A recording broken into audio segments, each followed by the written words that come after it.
Hi hello welcome to Big TV. నేను మీ గౌతమి. ఈరోజు మనతో పాటు సోషల్ యాక్టివిస్ట్ కృష్ణకుమారి గారు ఉన్నారు. ఆవిడతో మాట్లాడదాం. మేడం నమస్తే. నమస్తే. సో గత 2-3 రోజులుగా బాగా హల్చల్ అవుతా ఉందన్నమాట. ఈ మదన్ మోహన్ అలాగే ఈ శాంతి మ్యాటర్, ఈ బిడ్డ అసలు ఎవరి బిడ్డ ఏంటి అని చెప్పి మొత్తం కూడా ఈసారి ఒక కొలిక్కొచ్చిందని చెప్పుకోవచ్చా మేడం?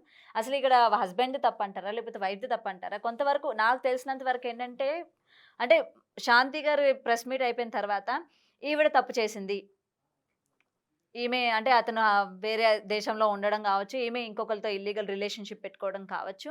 సో, ఒక గవర్నమెంట్ ఒక హోదాలో ఉండి, ఒక చదువుకున్న అంత పెద్ద చదువుకున్న ఆవిడ, గవర్నమెంట్ జాబ్ చేస్తున్న ఆవిడ ఇట్లాంటివి జేయడం, అలాగే ఇప్పుడు ఈ ఇన్సిడెంట్ అంతా కూడా ఎలా చూడొచ్చు మేడం ఇప్పుడు మనం? ఇదంతా గూడా అవినీతి చుట్టూ తిరుగుతుంది. ఈ అవినీతి కేవలం డబ్బులనే కాదు. మనుషుల మనస్తత్వాలు కూడా బాగా ఏమంటారు, మకిలి పెట్టిపోయిన మనస్తత్వాలు వీళ్ళందరికీ. అత్యాశ, పేరాశ ఇట్లా చెప్తాం కదా, వాటన్నిటి కలగలిపే ఈ కేసు.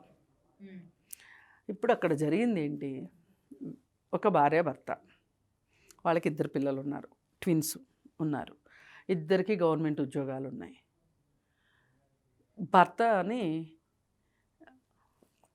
కావాలని అమెరికా పంపించారు, రాజకీయ నాయకుల అండతోటి పంపించింది శాంతి. పంపించిన తర్వాత ఇక్కడ ఆమె దేవాదాయ శాఖలో భూములు, అపరిమితంగా భూములు ఉన్నాయి, చాలా విలువలు వచ్చేసాయి ఆ భూములకి. ఆ భూముల్ని కొట్టేయాలి అని కొంతమంది రాజకీయ నాయకులు అనుకుంటే వాళ్ళకి ఈవిడ అండాదండాగా ఉంది. ఆ ప్రాసెస్లో ఆమెని మన చెప్పు చేతల్లో ఉంచుకోవాలి అంటే కేవలం అవినీతి ఒక్కటే కాదు, ఆమె వ్యక్తిగత జీవితంలోకి వెళ్ళి వ్యక్తిగత జీవితాన్ని ఆమెకి దూరం చేసి ఆ ప్రాసెస్లో మనం దగ్గరయ్యి ఆమెను పూర్తిగా మన గ్రిప్లో పెట్టుకోవాలి, మన క్లచెస్లో ఇరికించుకోవాలి అనే ఒక పెద్ద పకడ్బందీ ప్లాన్ ఇది. ఇది ఏదో ఒక మాటతోనో ఒక రోజుతోనో ఒక విషయంతోనో ముడిపడిన విషయం కాదు. ఈమె ఇంత అవినీతి చేస్తుంది అని చెప్పి భర్త గారికి కూడా తెలుసు.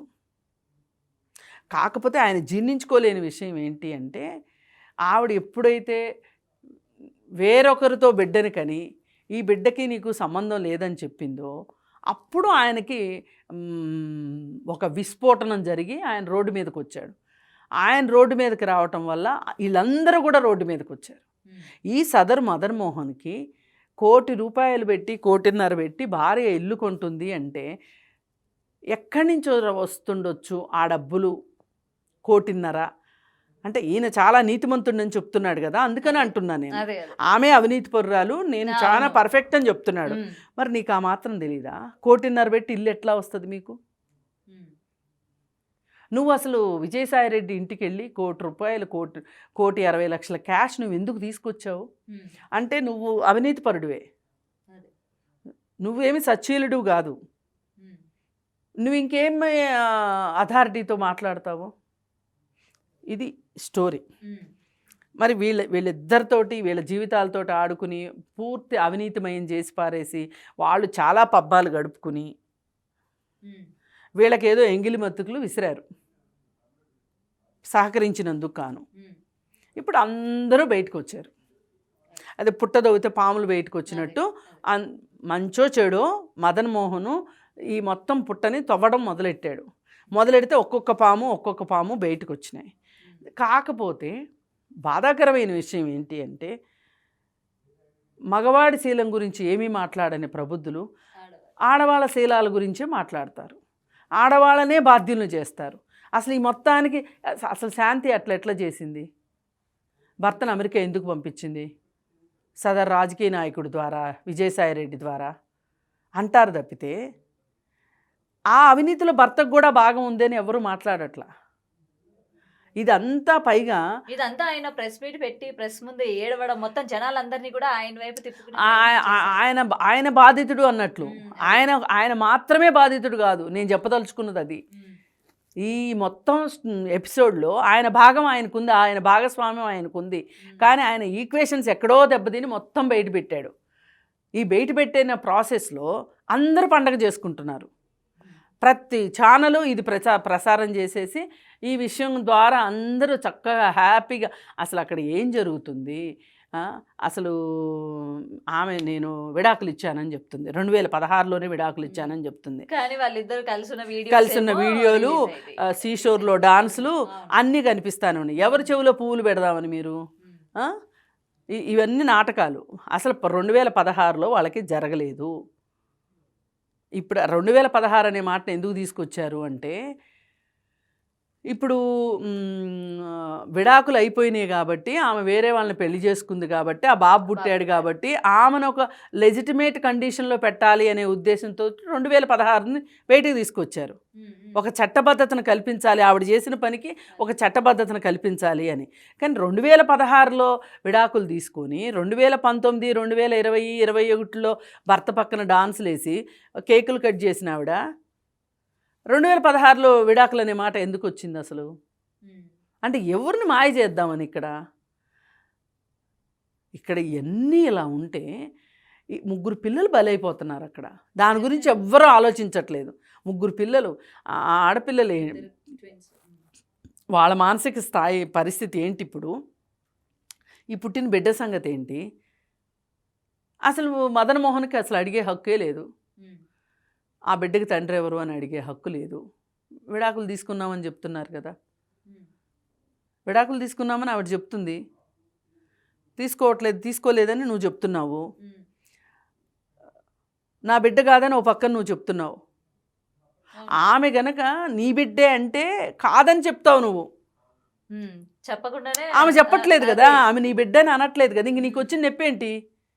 ఒక్కటే ఏంటి అంటే, ఆవిడ చట్టానికి వ్యతిరేకంగా వెళ్ళి చేసిన పని ఏంటి అంటే, ఆవిడ ఏం చెప్తుంది, నేను నా భర్తకి మేమిద్దరం ఒక మాట అనుకున్నాము, వద్దు అనుకున్నాము, అయిపోయిన తర్వాత నేను వేరే అతనితోటి జీవితాన్ని కొనసాగించాను, బిడ్డ పుట్టాడు అని చెప్తుంది. కానీ హిందూ వివాహ చట్టం ప్రకారం మీకు పెళ్ళి అయిన తర్వాత హిందూ వివాహ చట్టం ప్రకారమే విడాకులు అవ్వాలి. అదే ఇక్కడ అది కూడా వస్తుంది. ఒక గవర్నమెంట్ ఎంప్లాయీ ఉండి మీకు తెలీదా? ఆమె లాయరు, పైగా ఆవిడ లాయరు. అందుకని ఏంటంటే చేసుకోవాలి, డివోర్స్ అయిన తర్వాత అయితేనే చేసుకోవాలి. అది ఇది మగవాడు చేసినా తప్పే, ఆడవాళ్ళు చేసినా తప్పే. ఈ విషయంలో ఆడవాళ్ళు కదా అని చెప్పి వాళ్ళకేమి స్పెషల్ రూల్స్ రెగ్యులేషన్స్ లేవు. వాళ్ళకు ఉండేది డొమెస్టిక్ వైలెన్సు, ఆ కేసులు వేరే, లైంగిక వేధింపులు నిరోధక చట్టాలు, ఇవన్నీ ఆడవాళ్ళకి స్పెషల్గా వచ్చిన మాట వాస్తవం. నిర్భయ చట్టం అవన్నీ వచ్చినాయి. కానీ హిందూ వివాహ చట్టం ప్రకారం విడాకులు తీసుకోకుండా భర్త ఇంకో పెళ్లి చేసుకున్నా, భార్య ఇంకో పెళ్లి చేసినా అది బైగమి కిందే వస్తుంది. మన దగ్గర బైగమీ లేదు. బైగమీని కోర్టు ఒప్పుకోదు. సుప్రీంకోర్టే చెప్పింది సహజీవనం చేయొచ్చు అనే మాట మాట్లాడు. అది పిచ్చి మాట అండి. సుప్రీంకోర్టు సహజీవనం చేయడానికి ఎవరు చేయొచ్చు, ఎవరు చేయకూడదు అనేది కూడా చెప్పింది. అది వదిలేశారు. ఇప్పుడు ఏ వివాహ బంధంలో లేని వాళ్ళు సహజీవనం చేయొచ్చు. ఒకవేళ సహజీవనం చేయాలి అనుకుంటే ఆ భర్తో ఆ భార్యో అనుమతి ఉంటే చేసుకోవచ్చు సహజీవనం. వాళ్ళు ప్రశ్నిస్తే మటుకు వీళ్ళు, ఇప్పుడు ఆ భర్త ప్రశ్నిస్తున్నాడుగా, మరి ఇంకెక్కడ సహజీవనం? అడల్టరీ లేదు అని చెప్తున్నారు. ఇప్పుడు ఆయన క్వశ్చన్ చేస్తున్నాడుగా, అది అడల్టరీయే. అందుకని ఏది ఏమైనా సరే చట్టం ఏమీ చెప్పలేదండి. వ్యక్తిగతంగా ఏ వ్యక్తికి ఆ వ్యక్తికి న్యాయం ఏంటి? లా నథింగ్ బట్ కామన్ సెన్స్. ఇప్పుడు ఆమె లా చదువుకుంది కాబట్టి ఆమెకి ఇంకెక్కువ కామన్ సెన్స్ ఉండాలి లా చదువుకోని వాళ్ళతో పోలిస్తే. అందుకని కాకపోతే ఈ మొత్తానికి చాలా అవినీతి రంగు, రాజకీయ రంగు ఉన్నాయి. అందుకే చాలామంది రాజకీయంగా విజయసాయిరెడ్డిని ఎదుర్కోలేని వాళ్ళు, విజయసాయిరెడ్డి మీద కక్ష తీర్చుకోవాలి అనుకునేవాళ్ళు ఈ కేసు ద్వారా, శాంతి అనే ఒక ఆయుధం ద్వారా కక్ష తీర్చుకుంటున్నారు. ఈ ప్రాసెస్లో అసలు ఎవరికి పుట్టారు, ఎవరి బిడ్డ, ఎవరితోటి వ్యక్తిగత జీవితాన్ని పంచుకున్నారు, వాళ్ళ పడగ్గది ముచ్చట్లు, ఇవన్నీ దురదృష్టం. ఇవన్నీ చర్చకు రావటం, ఇవన్నీ అసలు మాట్లాడడానికి వీలే లేదు. ఆ బిడ్డలేంటి? మీకు డబ్బు ఒక్కటి ఉంటే సరిపోతుందా? అసలు డబ్బు కోసం ఇంత గడ్డి గరవాలా? భార్యాభర్త ఇద్దరు కలిసి నాటకం ఆడాలా? ఇప్పుడు మీ ఈక్వేషన్స్లో ఎక్కడో తేడా రాగానే మీరు పెడబొబ్బులు పెట్టుకుంటా మీడియా ముందుకు వచ్చేసి నా జీవితం నాశనం అయిపోయింది, విజయసాయి రెడ్డి నాశనం చేశాడు, సుభాష్ రెడ్డి నాశనం చేశాడు అని చెప్పి నువ్వు మాట్లాడటం ఏంటి? అసలు శాంతి కూడా ఎవరిని కాపాడటానికి సుభాష్ రెడ్డిని తీసుకొచ్చింది? మరి ఆ సుభాష్ రెడ్డి రావాలి కదా, అవును ఆయన ఆయన ఆయన ఆయన ఆయన బయటికి రావాలి కదా, ఆయన రావట్లేదు. ఆమె చెప్తుందిగా ఆయనకి భార్య లేదు, నాకు భర్త లేడు, అందుకని మేమిద్దరం కలిసి ఉందాం అనుకున్నాము, బిడ్డను కనాలనుకున్నాము, కన్నామని చెప్తుంది. అందుకని ఈ విషయాన్ని ఇది ఛానల్స్ అన్నీ ఒక ఫ్యామిలీ కౌన్సిలింగ్ సెంటర్లుగా మారిపోయినాయి ఈ మధ్యకాలంలో. ఛానల్స్ చేయాల్సిన పని ఇది కాదు. ఇది నన్ను అడిగితే బతుకు జట్కా బండి కేసు ఇది. రోజానో కృష్ణమురళియో పోసాని కృష్ణమురళియో సాల్వ్ చేయాల్సిన కేసు ఇది. అనవసరంగా తీసుకొచ్చి ఛానల్స్ అన్నిట్లో పెట్టి నానా కంపు చేసి, అసలు రాజకీయ నాయకులు అంటే రోత పుట్టేటట్లు, గవర్నమెంట్ ఎంప్లాయీస్ అంటే రోత పుట్టేటట్లు చేసి పారేశారు. దయచేసి జనాలకి అటు గవర్నమెంట్ ఎంప్లాయ్మెంట్స్ మీదైనా ఇప్పటికే పొలిటీషియన్స్ మీద కానీ కొంతమంది మీద కానీ కొంచెం విసుగు చెందే ఉన్నారు. ఇంక ఇలాంటివన్నీ ఇళ్లలో జరిగేవి మీరు అన్నట్టు పడక గది విషయాలు కూడా తీసుకొచ్చి మీడియా ముందు జనాల ముందు పరిచేస్తున్నారు ఇవాళ ప్రతి ఒక్కరు కూడా. ఇది జరిగింది ఇగోండి ఇది అని చెప్పి. ఇంకా జనాలు అసలు ఇంక ఎవరు అసలు ఇప్పుడు అతను ఏమనుకుంటున్నా అంటే మదన్ మోహన్ సూటిగా అతను ఒక ప్రశ్న చేసే వాళ్ళు లేరు అనుకుంటున్నారు. నువ్వు అసలు ₹1 కోటి తెచ్చానని చెప్తున్నావు విజయసాయి రెడ్డి ఇంటి దగ్గర నుంచి, ఎందుకు తీసుకొచ్చావు? నీ ఏ నేర మనస్తత్వం నిన్ను ఇక్కడికి రప్పించింది? అంటే డబ్బులు అంటే వైవాహిక సంబంధాల్లో వివాహేతర సంబంధాలు మాత్రమే నీకు తప్పుగా కనిపిస్తున్నాయా? అవినీతి తప్పు అనిపించట్లేదా నీకు? దాంతో పోలిస్తే పెద్దగా కనిపించినాయి, అది పెద్ద విషయం కాదన్నట్టు తీసుకున్నట్టున్నారు మరి ఆయన. అందుకని ఏంటంటే ఇది ఎక్కడో ఒక చోట ఒక ఫుల్ స్టాప్ రావాలి దీనికి. అసలు వాళ్ళ అవినీతి ఏంటో తేలాలి. ఆ రాజకీయ నాయకులకి ఆవిడికి ఒక ప్రభుత్వ ఉద్యోగికి మధ్యలో సంబంధం ఏంటో తేలాలి. వాళ్ళందరూ కలిసి చేసిన అవినీతి ఏంటో తేలాలి. దేవుడి భూముల్ని ఏమేం చేశారు అవి నిగ్గు తేల్చాలి. వీళ్ళ ఫ్యామిలీ అఫైర్ గురించి పొద్దున వేసుకుంటారండి. విడాకులు తీసుకోకుండా ఆమె వేరే వాళ్ళని పెళ్లి చేసుకుంది, ఇది నాకు ఆమోదయోగ్యం కాదు, ఆమెను శిక్షించండి అని చెప్పి మదన్ మోహన్ కేసు వేసుకోవాలి. అది కోర్టులో తేలాల్సిన విషయం. ఎందుకు ఛానల్స్ మధ్యలోకి వచ్చాడు, అతని ఇంట్రెస్ట్ ఏంటి అనేది ఆలోచించాలి. ఇంకా ఆపాలి. మీరు ఏమైనా చర్చ పెట్టదలుచుకుంటే శాంతి వ్యక్తిగత జీవితంని పక్కన పెట్టేసేసి ఆమె అనైతిక సంబంధాలు నైతిక సంబంధాలు వాటినన్నిటిని పక్కన పెట్టేసేసి ఆ రాష్ట్రంలో దేవాదాయ ధర్మాదాయ శాఖకి సంబంధించిన అన్యాక్రాంతమైపోయిన భూముల గురించి మీరు మాట్లాడండి. ఇది మీరు ఇప్పుడు ఛానల్స్ చేయవలసిన పని.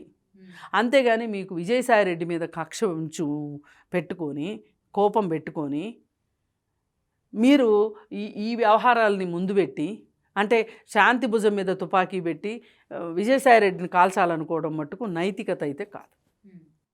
అదే మీరు అన్నట్టు ఏంటంటే ఇవన్నీ కూడా ఫ్యామిలీ మ్యాటర్స్ పక్కన పెట్టి అసలు అవినీతి ఏంటో చూడాలి, అవినీతి మీద ఫోకస్ చేయాలి. అదే thank you. For more videos like this, subscribe Big TV channel.